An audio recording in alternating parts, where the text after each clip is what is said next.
Avant de commencer la vidéo, pour toutes les personnes qui viennent d'arriver sur la chaîne YouTube Gossip Tour, vous êtes priés de vous abonner et de cliquer sur la cloche de notification afin de ne rien manquer des prochaines vidéos parce que les experts de YouTube vous diront que s'abonner à YouTube et ne pas cliquer sur la cloche de notification ne sert à rien. Vous ne verrez jamais les notifications des prochaines vidéos. Alors abonnez-vous et cliquez sur la chaîne, mais également abonnez-vous à notre page Facebook Gossip Tour pour avoir encore plus de japap, plus d'actualités des stars. En dehors des vidéos, nous mettons aussi du contenu fluorescent et d'ailleurs, la saison 1 de la série Madame Monsieur y est. Alors, n'hésitez pas à vous abonner aux deux pages. Scène 1, nous avons encore, je ne sais plus trop comment est-ce qu'elle se prénomme, celle qui était la soi-disant fiancée de Paul lorsqu'il voulait conquérir le cœur de Kim. Elle est encore dans les problèmes dans un autre couple. Il y a une femme, bon, c'est deux nouvelles personnes qui viennent d'arriver dans le film, mais ça promet d'être chaud. La dame la trouve en route avec son fiancé et elle se met à la tabasser comme une folle furieuse. Que, oh, madame, tu fais quoi en route avec mon mari? Tu fais quoi en route avec mon mari? Elle se fâche, elle pleure, elle boxe son mari et tout. Oh, les Camerounaises avec la bagarre. La bagarre vous a fait quoi? Qu'est-ce que la bagarre vous a fait? Dites-moi. On arrive dans la famille des Vargas. Nous sommes au salon lorsque Piwele entre avec sa maman et tous sont joyeux bizarrement comme s'il ne s'était jamais rien passé. Bon, c'est vrai qu'ils leur ont accordé leur pardon, mais bon. Le papa de Passy fait comprendre à Passy qu'ils sont en train de programmer son mariage et que Piwele est revenue pour demander sa main. Elle, très surprise, elle s'arrange encore bien sur la chaise. Elle dit, mais demander ma main, c'est-à-dire, je comprends pas. Tu veux te remarier avec une femme que tu as laissé tomber parce qu'elle ne pouvait pas te faire des enfants. Après, elle demande à sa mère que belle maman, vous voulez reprendre une femme que vous avez jetée parce qu'elle ne vous plaisait pas. C'est quoi le deal en fait? C'est quoi le jeu? Puis son papa dit que non, ils ont demandé pardon, on a pardonné. Elle dit que vous avez pardonné, mais moi, je n'ai jamais accordé mon pardon pour ça. Puis ouais, elle dit que je t'aime et je sais que toi aussi tu es encore amoureuse de moi. Son père aussi dit, vous êtes tous les deux amoureux l'un de l'autre, pourquoi vous vous faites tant de mal? Remettez-vous ensemble et c'est tout. Et puis finalement, et bizarrement, Passy accepte de se remarier avec Piwele.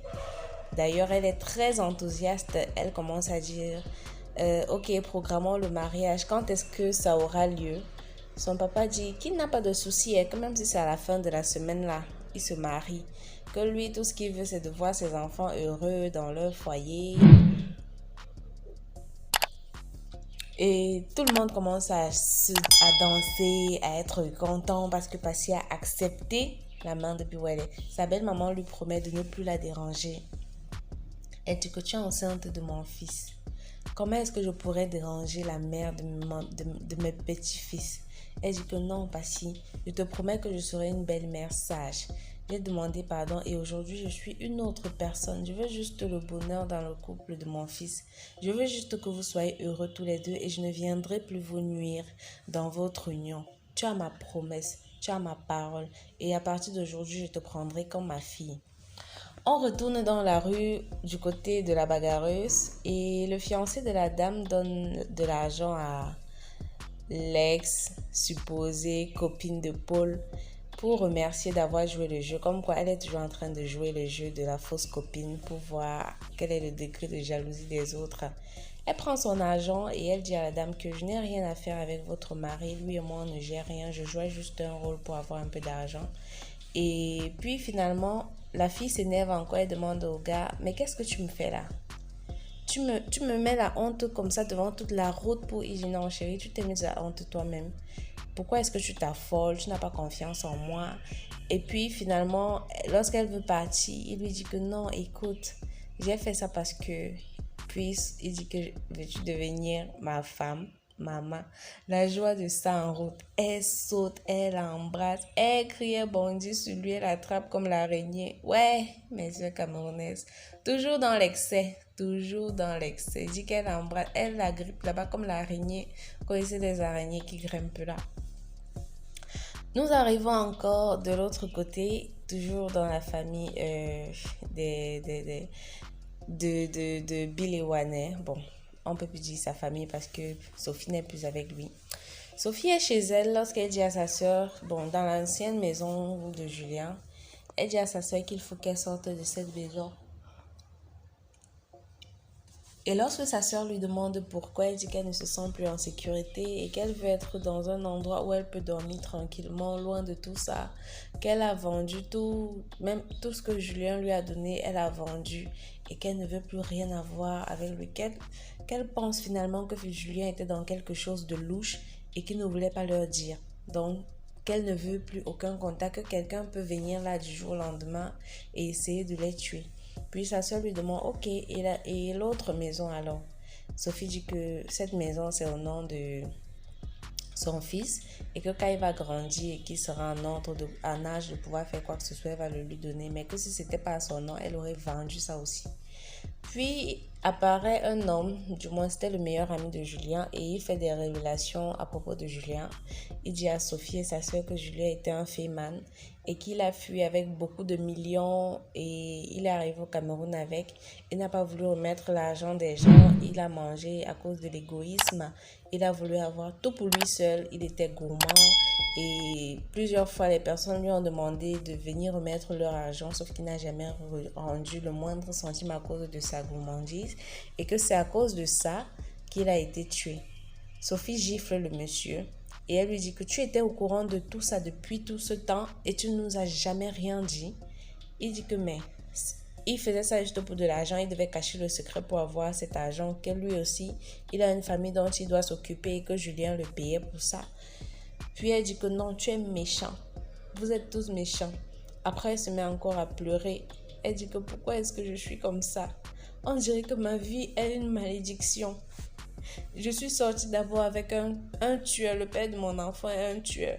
L'autre père de mon enfant est un féman. Que quel genre de vie j'ai? Qui suis-je exactement? Elle commence à se remettre en question et j'avoue que c'est vraiment triste. C'est vraiment triste. On est encore du côté du jardinier et de sa domestique préférée et elle se plaint. Elle lui dit que tu crois que je ne vois pas ce que tu veux faire. Tu amènes ta femme ici là pour qu'elle fasse les petites faveurs à la patronne. Demain la patronne me renvoie et elle prend ta femme. Et puis il dit que s'il te plaît, je ne peux jamais penser à ça. Et si toi tu penses une telle chose de moi, ça veut dire que c'est toi la méchante. Parce que si tu avais l'occasion, je suis sûre que je ne serais plus ici. D'ailleurs, il dit que sa femme va inaugurer son salon de couture samedi. Et que c'est lui qui a payé parce qu'il ne peut jamais travailler dans le même endroit que sa femme. Sa femme doit toujours être un peu plus haute que lui. Elle se dit, eh oui, donc j'ai refusé le gars, alors que c'est un battant comme ça, le remords de ça. Elle dit qu'il ne faut jamais sous-estimer quelqu'un. Et je vous jure que les filles, il ne faut jamais sous-estimer quelqu'un. Il vaut mieux rencontrer un homme, se bâtir avec lui, être fier demain de dire que c'est moi qui ai aidé aussi cet homme à être comme ça. J'ai contribué quelque part à ce que mon foyer grandisse.